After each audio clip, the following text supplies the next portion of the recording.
ಓಂ ಸಾಯಿರಾಮ್. 2ನೇ ಅಧ್ಯಾಯ. ಹೇಮಾಡ ಪಂಥ ಎಂಬ ಬಿರುದು ಬಂದ ಬಗೆ. ಗುರುವಿನ ಅವಶ್ಯಕತೆ. ಮೂಲ ಮರಾಠಿ ಕೃತಿಯಲ್ಲಿನ ಹಿಂದಿನ ಅಧ್ಯಾಯದಲ್ಲಿ ಲೇಖಕರು ಈ ಕಾರ್ಯವನ್ನು ಕೈಗೊಂಡ ಬಗೆ ಮತ್ತು ಯಾರು ಈ ಕೃತಿಯನ್ನು ಓದಲು ಅರ್ಹರು ಎಂಬುದನ್ನು ತಿಳಿಸುವುದಾಗಿ ಹೇಳಿ ಈಗ ಈ ಅಧ್ಯಾಯದಲ್ಲಿ ಅದನ್ನು ನಿರೂಪಿಸಿರುತ್ತಾರೆ. ಈ ಕೃತಿಯ ಧ್ಯೇಯ. ಈ ಹಿಂದಿನ ಅಧ್ಯಾಯದಲ್ಲಿಯೇ ನಾನು ಶ್ರೀ ಸಾಯಿಬಾಬಾ ಕಾಲರಾ ಅಂಟುಜಾಡ್ಯವು ಹರಡುವುದನ್ನು ತಡೆಗಟ್ಟಿದ ಅದ್ಭುತ ಪವಾಡವನ್ನು ವಿವರಿಸಿದ್ದೇನೆ. ಇದಾದ ನಂತರ ಅನೇಕ ಅದ್ಭುತ ಪವಾಡಗಳನ್ನು ಕೇಳಿದೆ. ಅದರಿಂದ ಉಂಟಾದ ಸಂತೋಷದಿಂದ ಈ ಕೃತಿ ಹೊರಹೊಮ್ಮಿದೆ. ಈ ಅದ್ಭುತ ಪವಾಡಗಳ ವಿವರಣೆಯು ಭಕ್ತಕೋಟಿಗೆ ಹಿಡಿಸುತ್ತದೆ ಮತ್ತು ಅವುಗಳ ಶ್ರವಣದಿಂದ ಭಕ್ತರ ಪಾಪಗಳು ನಾಶವಾಗುತ್ತವೆ ಎಂದು ತಿಳಿದು ಅವರ ಉದಾತ್ತವಾದ ಜೀವನ ಚರಿತ್ರೆ ಮತ್ತು ಉಪದೇಶಗಳನ್ನು ಬರೆಯಲು ತೊಡಗಿದೆ. ಈ ಯೋಗಿಯ ಜೀವನ ಚರಿತ್ರೆಯು ತರ್ಕವೂ ಅಲ್ಲ, ತರ್ಕಶಾಸ್ತ್ರವೂ ಅಲ್ಲ. ಇದು ನಮಗೆ ನೈಜವಾದ ಆಧ್ಯಾತ್ಮಿಕ ರಾಜಮಾರ್ಗ. ಅಸಮರ್ಥತೆ. ಹೇಮಾಡ ಪಂತರು ಈ ಕಾರ್ಯವನ್ನು ಕೈಗೊಳ್ಳಲು ತಮಗೆ ಯೋಗ್ಯತೆ ಸಾಲದೆಂದು ಭಾವಿಸಿದ್ದರು. ನನಗೆ ಯಾವ ಆತ್ಮಸ್ನೇಹಿತನ ಜೀವನ ಚರಿತ್ರೆಯೂ ಗೊತ್ತಿರುವುದಿಲ್ಲ. ನನ್ನ ಜೀವನ ಚರಿತ್ರೆಯೇ ನನಗೆ ತಿಳಿಯದು. ಹೀಗಿರುವಾಗ ಓರ್ವ ಮಹಾಯೋಗಿಯ ಜೀವನ ಚರಿತ್ರೆ ಬರೆಯಲು ಸಾಧ್ಯವೇ? ಅವರ ಅವತಾರವನ್ನು ವಿವರಿಸಲು ಶಕ್ಯನೇ? ಮಹಾಯೋಗಿಗಳ ಜೀವನ ಚರಿತ್ರೆ ಬರೆಯಬೇಕಾದರೆ ಅವರೂ ಸಹ ಮಹಾಯೋಗಿಗಳ ಹಾಗೆಯೇ ಇರಬೇಕು. ಇಲ್ಲದಿದ್ದರೆ ಅವರ ಅನುಭವಗಳನ್ನು ಹೊರಗೆಡಹಲು ಹೇಗೆ ಸಾಧ್ಯವಾದೀತು? ಇದೊಂದು ಕ್ಲಿಷ್ಟ ಸಮಸ್ಯೆ. ಮಹಾಸಾಗರದ ಆಳವನ್ನು ಪತ್ತೆ ಹಚ್ಚಬಹುದು, ಗಗನಕ್ಕೆ ವಸ್ತ್ರವನ್ನು ಹೊದಿಸಬಹುದು. ಆದರೆ ಈ ಕೆಲಸ ಗುರುತವಾದುದು. ನಂತರ ನಗೆಗೀಡಾದೆನು ಎಂದು ಹೇಳಿ ಸಾಯಿಯವರ ಆಶೀರ್ವಾದವನ್ನು ಬೇಡಿದೆ ಎಂಬುದಾಗಿ ಕವಿ ಹೇಮಾಡ ಪಂಥ ಹೇಳಿರುತ್ತಾರೆ. ಅತ್ಯಂತ ಹೆಸರುವಾಸಿಯಾದ ಮಹಾರಾಷ್ಟ್ರದ ಕವಿಯೋಗಿಗಳಾದ ಶ್ರೀ ಜ್ಞಾನೇಶ್ವರ ಮಹಾರಾಜರು ಈ ರೀತಿ ಹೇಳಿದ್ದಾರೆ. ಮಹಾಯೋಗಿಗಳು ಭಕ್ತರಿಂದ ತಮ್ಮದೇ ಆದ ವಿಚಿತ್ರ ರೀತಿಯಿಂದ ತಮ್ಮ ಕೆಲಸವನ್ನು ನೆರವೇರಿಸಿಕೊಳ್ಳುತ್ತಾರೆ. ಸಂತಿರ ಧ್ಯೇಯವನ್ನು ಸಾಧಿಸಲು ಭಕ್ತರು ಬಾಹ್ಯ ಪ್ರತೀಕರಷ್ಟೇ. ಸುಮಾರು 1700 ಶಕರಲ್ಲಿ ಕವಿ ಮಹಿಪತಿಯವರು ಮಹಾಯೋಗಿಗಳ ಅದ್ಭುತ ಜೀವನ ಚರಿತ್ರೆಯನ್ನು ಬರೆಯಲು ಉತ್ಸುಕರಾದರು. ಮಹಾಯೋಗಿಗಳು ಅವರನ್ನು ಪ್ರೇರೇಪಿಸಿ ಆ ಕಾರ್ಯವನ್ನು ಕೈಗೂಡಿಸಿಕೊಂಡರು. ಇದೇ ರೀತಿ 1800 ಶಕರಲ್ಲಿ ದಾಸಗಣೂರವರ ಸೇವೆಯೂ ಸ್ವೀಕರಿಸಲ್ಪಟ್ಟಿತು. ಕವಿ ಮಹಿಪತಿಯವರು 4 ಕೃತಿಗಳನ್ನು ಹೊರಗೆಡಹಿದರು. ಭಕ್ತ ವಿಜಯ, ಸಂತ ವಿಜಯ, ಭಕ್ತ ಲೀಲಾಮೃತ, ಸಂತ ಲೀಲಾಮೃತ. ಶ್ರೀ ದಾಸಗಣು ಅವರು ಭಕ್ತ ಲೀಲಾಮೃತ ಮತ್ತು ಸಂತ ಲೀಲಾಮೃತ ಎಂಬ ಮಹೋನ್ನತ ಕೃತಿಗಳನ್ನು ಜನಸಮೂಹಕ್ಕೆ ದಯಪಾಲಿಸಿದರು. ಇವುಗಳಲ್ಲಿ ಅನೇಕ ನವ್ಯ ಮಹಾಯೋಗಿಗಳ ಜೀವನ ಚರಿತ್ರೆಯು ಉಲ್ಲೇಖಿಸಲ್ಪಟ್ಟಿದೆ. ಭಕ್ತ ಲೀಲಾಮೃತ 31, 32ನೇ ಮತ್ತು 33ನೇ ಅಧ್ಯಾಯಗಳಲ್ಲಿಯೂ ಮತ್ತು ಸಂತ ಲೀಲಾಮೃತದ 35ನೇ ಅಧ್ಯಾಯದಲ್ಲಿಯೂ ಶ್ರೀ ಸಾಯಿಬಾಬಾ ಅವರ ಜೀವನ ಚರಿತ್ರೆಯನ್ನು ಕಾಣಬಹುದು. ಇವು ಸಾಯಿ ಲೀಲಾ ಮಾಸಿಕದ 11, 12 ಮತ್ತು 13ನೇ ಸಂಚಿಕೆಗಳಲ್ಲಿ ಪ್ರಕಟವಾಗಿವೆ. ಇದೇ ರೀತಿ ಶ್ರೀ ಸಾಯಿಬಾಬಾ ಅವರ ಅದ್ಭುತ ಲೀಲೆಗಳನ್ನು ಶ್ರೀಮತಿ ಸಾವಿತ್ರಿಬಾಯಿ ರಘುನಾಥ ತೆಂಡೋಲ್ಕರ್ ಅವರ ಚಿಕ್ಕದಾದ ಅಚ್ಚುಕಟ್ಟಾದ ಶ್ರೀ ಸಾಯಿನಾಥ ಭಜನಮಾಲಾ ಎಂಬ ಪುಸ್ತಕದಲ್ಲಿ ಬಹಳ ಚೆನ್ನಾಗಿ ವಿವರಿಸಿದ್ದಾರೆ. ದಕ್ಷಿಣ ಭಿಕ್ಷಾ ಸಂಸ್ಥೆ ಶಿರಡಿಯ ಪ್ರಕಟಣೆಯಾದ ಶ್ರೀ ಸಾಯಿ ಪ್ರಭಾ ಎಂಬ ಪುಸ್ತಕದಲ್ಲಿ ಸಾಯಿ ಭಕ್ತರಾದ ಅಮಿದಾಸ ಭವಾನಿ ಮೆಹ್ತಾ ಅವರು ಸಾಯಿಬಾಬಾ ಅವರ ಕೆಲವು ಕಥೆಗಳನ್ನು ಗುಜರಾತಿಯಲ್ಲಿ ಬರೆದಿರುತ್ತಾರೆ. ಇಷ್ಟೊಂದು ಕೃತಿಗಳಿದ್ದಾಗ ಈ ಸಚ್ಚರಿತೆಯ ಅವಶ್ಯಕತೆ ಏನು ಎಂಬ ಪ್ರಶ್ನೆ ಬರುವುದು ಸಹಜ. ಇದಕ್ಕೆ ಉತ್ತರ ಬಹು ಸುಲಭ. ಶ್ರೀ ಸಾಯಿಬಾಬಾ ಅವರ ಜೀವನವು ಮಹಾಸಾಗರದಷ್ಟು ವಿಶಾಲವೂ ಮತ್ತು ಆಳವೂ ಆಗಿದೆ. ಯಾರು ಬೇಕಾದರೂ ಈ ಮಹಾಸಾಗರದಲ್ಲಿ ಮುಳುಗಿ ಜ್ಞಾನ ಮತ್ತು ಭಕ್ತಿ ಎಂಬ ಅನರ್ಘ್ಯ ರತ್ನಗಳನ್ನು ತೆಗೆದು ಭಕ್ತಕೋಟಿಗೆ ಹಂಚಬಹುದು. ಇವರ ಕಥೆಗಳು, ಉಪದೇಶಗಳು ಮತ್ತು ನೀತಿಪಾಠಗಳು ಬಹಳ ಅದ್ಭುತವಾಗಿವೆ. ಯಾರು ದುಃಖದಿಂದ ನೊಂದಿರುತ್ತಾರೆಯೋ, ಪ್ರಾಪಂಚಿಕ ಜೀವನದಲ್ಲಿ ಜಿಗುಪ್ಸೆ ಹೊಂದಿರುತ್ತಾರೆಯೋ ಅಂಥವರಿಗೆ ಇವು ಶಾಂತಿ ಮತ್ತು ಸಂತೋಷವನ್ನು ನೀಡುತ್ತವೆ. ಪ್ರಾಪಂಚಿಕ ಮತ್ತು ಪಾರಮಾರ್ಥಿಕ ವಿಷಯಗಳಲ್ಲಿ ಅವರಿಗೆ ಜ್ಞಾನವನ್ನು ಅರಿವನ್ನು ಉಂಟು ಮಾಡುತ್ತವೆ. ವೇದಗಳಂತೆ ಅಭಿರುಚಿ ಹಾಗೂ ಬೋಧಪ್ರದವಾದ ಶ್ರೀ ಸಾಯಿಬಾಬಾ ಅವರ ಉಪದೇಶಗಳನ್ನು ಯಾರು ಶ್ರದ್ಧೆಯಿಂದ ಕೇಳುತ್ತಾರೆಯೋ ಅವರ ಅಭೀಷ್ಟಗಳು ಸಿದ್ಧಿಸುವವು. ಈ ಕಥೆಗಳನ್ನು ಸಂಗ್ರಹಿಸಿ ಇಡುವುದೇ ನನ್ನ ಮುಖ್ಯೋಪಾಸನೆ. ಶ್ರೀ ಸಾಯಿಬಾಬಾ ಅವರ ದರ್ಶನವನ್ನು ಯಾರಿಗೆ ಪಡೆಯಲು ಆಗಲಿಲ್ಲವೋ ಅಂಥವರಿಗೆ ಈ ಕೃತಿ ಸಂತೋಷವನ್ನು ದೊರಕಿಸುತ್ತದೆ. ಆದ್ದರಿಂದ ಈ ಕಾರ್ಯದಲ್ಲಿ ನಾನು ಅನುವಾದೆ. ನಾನು ನನ್ನದು ಎಂಬ ಅಹಂಕಾರವನ್ನು ಅವರ ದಿವ್ಯ ಚರಣಾರವಿಂದಗಳಲ್ಲಿ ಅರ್ಪಿಸಿರುತ್ತೇನೆ. ಆದ್ದರಿಂದ ದಾರಿ ಈಗ ಸುಗಮವಾಗಿದೆ ಎಂದು ಭಾವಿಸಿದ್ದೇನೆ. ಅವರು ನನಗೆ ಇಹಪರಗಳೆರಡರಲ್ಲಿಯೂ ಸಂತೋಷವನ್ನು ದೊರಕಿಸಿ ಕೊಡುತ್ತಾರೆ ಎಂದೇ ನನ್ನ ಅಚಲ ನಂಬಿಕೆ. ನಾನೇ ಸ್ವತಃ ಬಾಬಾ ಅವರ ಅಪ್ಪಣೆ ಪಡೆಯಲಿಲ್ಲ. ಆದುದರಿಂದ ಅವರ ಆತ್ಮೀಯ ಸಖರಾದ ಮಾಧವರಾವ್ ದೇಶಪಾಂಡೆ ಅಂದರೆ ಶ್ಯಾಮ ಅವರನ್ನು ನನ್ನ ಪರವಾಗಿ ಮಾತನಾಡಲು ಬೇಡಿಕೊಂಡೆನು. ಅವರು ಈ ವಿಚಾರವನ್ನು ಬಾಬಾ ಅವರಿಗೆ, ಈ ಅಣ್ಣಾ ಸಾಹೇಬರು ನಿಮ್ಮ ಜೀವನ ಚರಿತ್ರೆ ಬರೆಯಲು ಉತ್ಸುಕರಾಗಿದ್ದಾರೆ. ನಾನು ಬಡ ಫಕೀರ, ನನ್ನ ಜೀವನ ಚರಿತ್ರೆ ಅವಶ್ಯಕತೆ ಇಲ್ಲ ಎಂದು ದಯವಿಟ್ಟು ಹೇಳಬೇಡಿ. ನೀವು ಒಪ್ಪಿದರೆ ಅವರು ಬರೆಯಲು ಅನುವಾಗುತ್ತಾರೆ. ತಮ್ಮ ಚರಣ ಸೇವಾ ಬಲವೇ ಈ ಕೆಲಸವನ್ನು ಪೂರ್ತಿ ಮಾಡಿಸಿಕೊಳ್ಳುತ್ತದೆ. ನಿಮ್ಮ ಒಪ್ಪಿಗೆ ಮತ್ತು ಆಶೀರ್ವಾದವಿಲ್ಲದೆ ಯಾವ ಕಾರ್ಯವೂ ಯಶಸ್ವಿಯಾಗಿ ಮುಗಿಯಲಾರದು ಎಂದು ತಿಳಿಸಿದರು. ಆಗ ಬಾಬಾ ಅವರ ಮನ ಕರಗಿ ನನ್ನ ಮಸ್ತಕದ ಮೇಲೆ ಅಭಯಹಸ್ತ ಇಟ್ಟು ಉಧಿ ನೀಡಿ ಆಶೀರ್ವದಿಸಿ, ನನ್ನ ಕಥೆಗಳನ್ನು ಮತ್ತು ಅನುಭವಗಳನ್ನು ಸಂಗ್ರಹ ಮಾಡು, ಟಿಪ್ಪಣಿಗಳನ್ನಿಡು, ನಾನು ಸಹಾಯ ಮಾಡುತ್ತೇನೆ. ನೀನು ಕೇವಲ ಬಾಹ್ಯ ಪ್ರತೀಕ. ನಾನೇ ನನ್ನ ಜೀವನ ಚರಿತ್ರೆಯನ್ನು ಬರೆದು ಭಕ್ತರ ಅಭಿಲಾಷೆಗಳನ್ನು ಈಡೇರಿಸುತ್ತೇನೆ. ಅಹಂಕಾರವನ್ನು ತೊರೆದು ನನ್ನ ಪಾದಾರವಿಂದಗಳನ್ನು ಆಶ್ರಯಿಸು.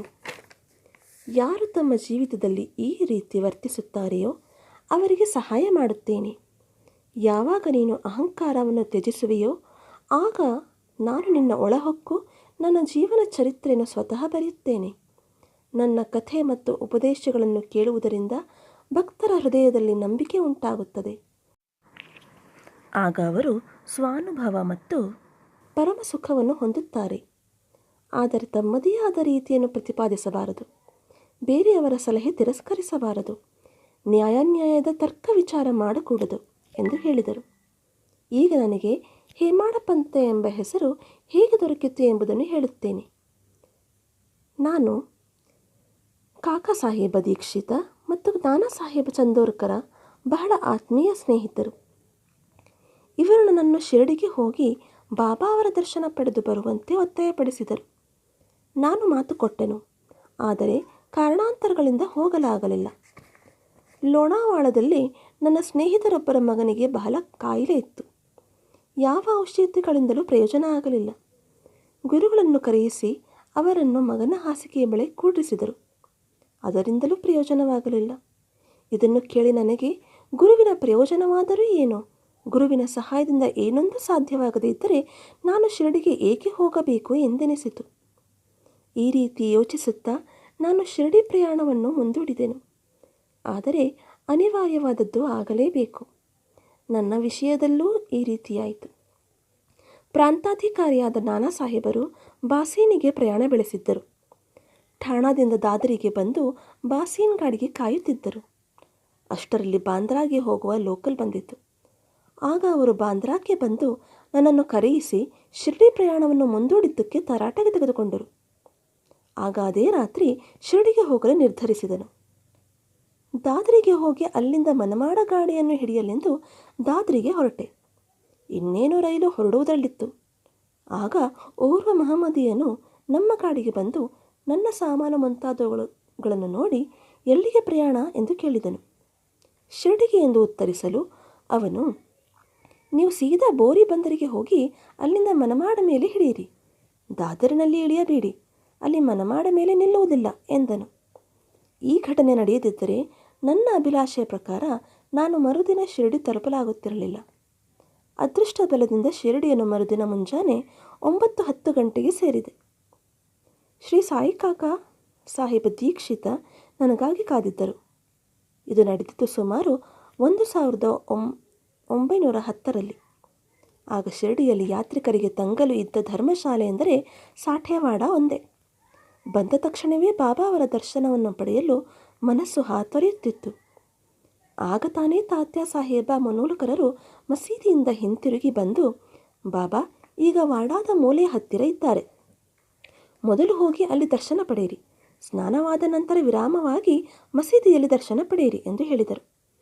ಇದನ್ನು ಕೇಳಿ ಬಾಬಾ ಅವರ ಕಡೆ ಕೂಡಲೇ ಬಂದೆ. ನನ್ನ ಸಂತೋಷಕ್ಕೆ ಪಾರವಿಲ್ಲದಂತಾಯಿತು. ಅವರು ಹೇಳಿದುದಕ್ಕಿಂತ ಮಿಗಿಲಾದುದನ್ನು ಕಂಡೆನು. ನನ್ನ ಇಂದ್ರಿಯಗಳೆಲ್ಲವೂ ತೃಪ್ತಿಗೊಂಡವು. ಹಸಿವು ನೀರಡಿಕೆ ದೂರವಾದವು. ಶ್ರೀ ಬಾಬಾ ಅವರ ಚರಣಾರವಿಂದಗಳ ಸ್ಪರ್ಶವಾದ ಕೂಡಲೇ ನಾನು ಪುನರ್ಜನ್ಮ ಹೊಂದಿದಂತಾಯಿತು.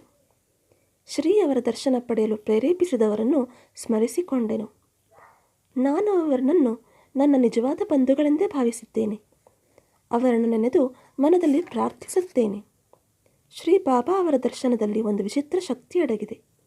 ನನ್ನ ಅಭಿಪ್ರಾಯದಲ್ಲಿ ಅವರ ದರ್ಶನದಿಂದ ನಮ್ಮ ಭಾವನೆಗಳೆಲ್ಲವೂ ಬದಲಾಗುತ್ತದೆ. ನಮ್ಮ ಪೂರ್ವಜನ್ಮದ ಕರ್ಮಗಳೆಲ್ಲ ಸವೆದು ಕ್ರಮೇಣ ಪ್ರಾಪಂಚಿಕ ವಸ್ತುಗಳ ಕಡೆಗೆ ವೀತರಾಗ ಉಂಟಾಗುತ್ತದೆ. ಮೋಹ ಕಡಿಮೆಯಾಗುತ್ತದೆ. ನಮ್ಮ ಪೂರ್ವಜನ್ಮದ ಪುಣ್ಯಗಳ ಫಲದಿಂದ ಮಾತ್ರವೇ ನಮಗೆ ಅವರ ದರ್ಶನ ಸಾಧ್ಯ. ನೀವು ಶ್ರೀ ಸಾಯಿಬಾಬಾರವರನ್ನು ನೋಡಿದರೆ ನಿಜವಾಗಿಯೂ ಪ್ರಪಂಚವೇ ಸಾಯಿಬಾಬಾರಂತೆ ಕಾಣುವುದು. ಬಿಸಿ ತರ್ಕ. ನಾನು ಶಿರಡಿಗೆ ಬಂದ ದಿನವೇ ಗುರುವಿನ ಅಗತ್ಯದ ಬಗ್ಗೆ ನನಗೂ ಬಾಳಾಸಾಹೇಬ ಭಾಟಿಯವರಿಗೂ ದೊಡ್ಡ ಚರ್ಚೆ ನಡೆಯಿತು. ನಮ್ಮ ಸ್ವತಂತ್ರವನ್ನೇಕೆ ಬಿಡಬೇಕು? ಪರರಿಗೇಕೆ ದಾಸರಾಗಬೇಕು? ಗುರುವಿನ ಅಗತ್ಯವೇನು? ನಮ್ಮ ಕರ್ತವ್ಯವನ್ನು ನಾವು ಮಾಡಬೇಕು. ನಮ್ಮನ್ನು ನಾವು ಕಾಪಾಡಿಕೊಳ್ಳಲು ಶ್ರಮಿಸಬೇಕು. ಸುಮ್ಮನೆ ಜಾಡ್ಯತನದಿಂದ ಕುಳಿತು ನಿದ್ರೆ ಮಾಡುವುದರಿಂದೇನು ಪ್ರಯೋಜನ ಎಂದು ನನ್ನ ವಾದ. ವಿಧಿ ಏನು ಸಂಭವಿಸಬೇಕೋ ಅದು ಸಂಭವಿಸಿಯೇ ತಿರುತ್ತದೆ. ಅನೇಕ ಮಹಾತ್ಮರು ಸಹ ಅನುಭವಿಸಿದ್ದಾರೆ. ನಾವೊಂದು ಬಗೆದರೆ ದೈವ ಒಂದು ಬಗೆಯುತ್ತದೆ. ನಿನ್ನ ಬುದ್ಧಿವಂತಿಕೆಯನ್ನು ಬದಿಗೆ ತಳ್ಳು, ನಿನ್ನ ಅಹಂಕಾರ ನಿನಗೆ ಸಹಾಯವಾಗಲಾರದು ಎಂದು ಭಾಟಿಯವರು ವಾದ. ಈ ರೀತಿ ಚರ್ಚೆ 1 ಗಂಟೆ ಕಾಲ ನಡೆಯಿತು. ಆದರೂ ಯಾವುದೊಂದು ನಿಲುವಿಗೂ ಬರಲಾಗಲಿಲ್ಲ. ಇದರಿಂದ ನನ್ನ ಮನಸ್ಸಿಗೆ ನೆಮ್ಮದಿ ಇರಲಿಲ್ಲ. ಅನಂತರ ನಾವು ಇತರರೊಡನೆ ಮಸೀದಿಗೆ ಹೊರಟೆವು.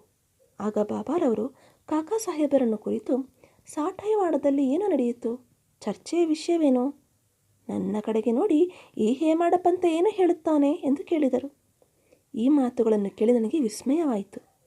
ನಾನು ವಾದ ಮಾಡುತ್ತಿದ್ದ ಸಾಠೇವಾಡ ಮಸೀದಿಯಿಂದ ದೂರದಲ್ಲಿತ್ತು. ಅವರು ಸರ್ವಜ್ಞರಲ್ಲದಿದ್ದ ಪಕ್ಷದಲ್ಲಿ ಈ ವಿಚಾರವನ್ನು ಹೇಗೆ ತಿಳಿಯಲು ಸಾಧ್ಯ? ಭವಿಷ್ಯವಾದಿಯ ಬಿರುದು. ನನಗೆ ಮೊದಲು ಹೇಮಾಡಪಂತ ಎಂದು ಬಿರುದು ಕೊಟ್ಟವರೇ ಸಾಯಿಬಾಬಾ.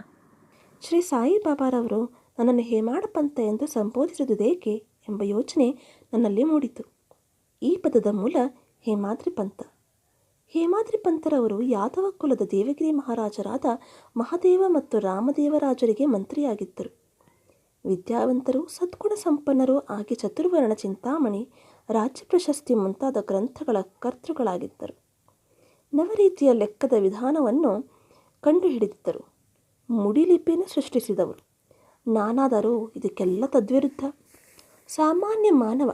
ಆದುದರಿಂದ ನನಗೇಕೆ ಈ ಬಿರುದನ್ನು ದಯಪಾಲಿಸಿದರು ಎನಿಸಿತು. ಅರ್ಥವಾಗಲಿಲ್ಲ. ಕೂಲಂಕುಷವಾಗಿ ವಿಚಾರ ಮಾಡತೊಡಗಿದೆ. ಆಗ ಈ ಬಿರುದು ಕೊಟ್ಟಿರುವುದು ನನ್ನ ಅಹಂಕಾರ ನಿರ್ಮೂಲನಕ್ಕಾಗಿ ಎಂದು ಮನಗಂಡೆನು ಮತ್ತು ಚರ್ಚೆಯಲ್ಲಿದ್ದು ನನ್ನ ಬುದ್ಧಿವಂತಿಕೆಗೆ ಕೊಟ್ಟ ಸನ್ಮಾನ ಎಂದು ತಿಳಿದುಕೊಂಡೆನು. ಮುಂದಿನ ಕಥೆಯನ್ನು ಪರೀಕ್ಷಿಸಿದರೆ ಬಾಬಾರವರು ಹೇಮಾಡಪಂತ ಎಂದು ಕರೆದುದು ನಿಜವಾಗಿಯೂ ಮಹತ್ವವಾದದ್ದು ಮತ್ತು ಭವಿಷ್ಯವಾದಿಯಾದದ್ದು ಎಂದು ಕಂಡು ಬರುತ್ತದೆ. ಏಕೆಂದರೆ ಅವರು ತಮ್ಮ ಮುಪ್ಪಿನಲ್ಲಿ ಶ್ರೀ ಸಾಯಿ ಸಂಸ್ಥಾನದಲ್ಲಿ ಮೇಲ್ವಿಚಾರಣೆಯನ್ನು ನೋಡಿಕೊಳ್ಳುತ್ತಿದ್ದರು. ಲೆಕ್ಕಪತ್ರಗಳನ್ನು ಸಹ ಅವರೇ ನೋಡಿಕೊಳ್ಳುತ್ತಿದ್ದರು. ಆಧ್ಯಾತ್ಮಿಕ ವಿಷಯಗಳಾದ ಜ್ಞಾನ, ಭಕ್ತಿ, ವೀತರಾಗ, ಸ್ವಸಮರ್ಪಣೆ, ಆತ್ಮಜ್ಞಾನ ಮುಂತಾದವುಗಳನ್ನು ನಿರೂಪಿಸಿರುವ ಶ್ರೀ ಸಾಯಿ ಸಚ್ಚರಿತೆಯ ಲೇಖಕರೆಂದು ಪ್ರಸಿದ್ಧಿ ಪಡೆದರು. ಈಗ ಗುರುವಿನ ಅವಶ್ಯಕತೆ ಬಗ್ಗೆ ತಿಳಿದುಕೊಳ್ಳೋಣ. ಹೇಮಾಡಪಂತರು ಈ ವಿಚಾರವಾಗಿ ಯಾವುದೊಂದು ಟಿಪ್ಪಣಿಯನ್ನು ಸಹ ಇಟ್ಟಿರುವುದಿಲ್ಲ. ಆದರೆ ಕಾಕಾ ಸಾಹೇಬರು ಈ ವಿಷಯದ ಬಗ್ಗೆ ಈ ರೀತಿ ಹೇಳಿರುತ್ತಾರೆ. ಹೇಮಾಡಪಂತರನ್ನು ಸಂಧಿಸಿದ ಮಾರನೇ ದಿನವೇ ಶ್ರೀ ಕಾಕಾ ಸಾಹೇಬ ದೀಕ್ಷಿತರವರು ಶ್ರೀ ಬಾಬಾರವರಲ್ಲಿಗೆ ಹೋಗಿ, ನಾನು ಈಗ ಶಿರಡಿ ಬಿಡಬಹುದಲ್ಲವೇ ಎಂದು ಕೇಳಿದರು. ಆಗ ಅಲ್ಲಿದ್ದ ಕೆಲವರು ಎಲ್ಲಿಗೆ ಎಂದು ಕೇಳಲು ಬಾಬಾರವರು, ಮೇಲಕ್ಕೆ ಎಂದರು. ಆಗ ಅಲ್ಲಿಯೇ ಇದ್ದ ಓರ್ವನು ದಾರಿ ಹೇಗಿದೆ ಎಂದು ಪ್ರಶ್ನಿಸಿದರು. ಬಾಬಾರವರು, ಅಲ್ಲಿಗೆ ಹೋಗಲು ಅನೇಕ ದಾರಿಗಳಿವೆ. ಇಲ್ಲಿಂದಲೂ ದಾರಿ ಇದೆ. ಆ ದಾರಿ ಬಹಳ ಕಠಿಣವಾದುದು. ದಾರಿಯಲ್ಲಿ ಹುಲಿ ಮತ್ತು ತೋಳಗಳಿವೆ ಎಂದರು.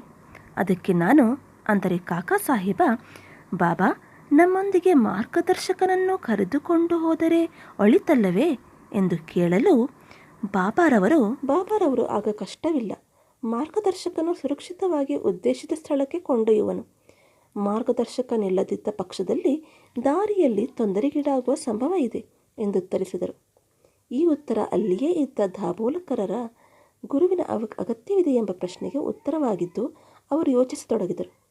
ನೈಜವಾದ ಪಾರಮಾರ್ಥಿಕ ಜ್ಞಾನ ಸಂಪಾದನೆಗೆ ಗುರುವಿನ ಅವಶ್ಯಕತೆ ಇದೆ ಎಂದು ತಿಳಿದುಕೊಂಡರು. ಉದಾಹರಣೆ, ಅವತಾರ ರೂಪಿಗಳಾದ ಶ್ರೀಕೃಷ್ಣ, ಶ್ರೀರಾಮ ಇವರು ತಮ್ಮ ಸ್ವಾನುಭವಕ್ಕೋಸ್ಕರ ತಮ್ಮ ಗುರುಗಳಾದ ಸಾಂದೀಪನಿ ಮತ್ತು ವಸಿಷ್ಠರಿಗೆ ಶರಣಾಗತರಾಗಲಿಲ್ಲವೇ? ಓಂ ಸಾಯಿರಾಮ್.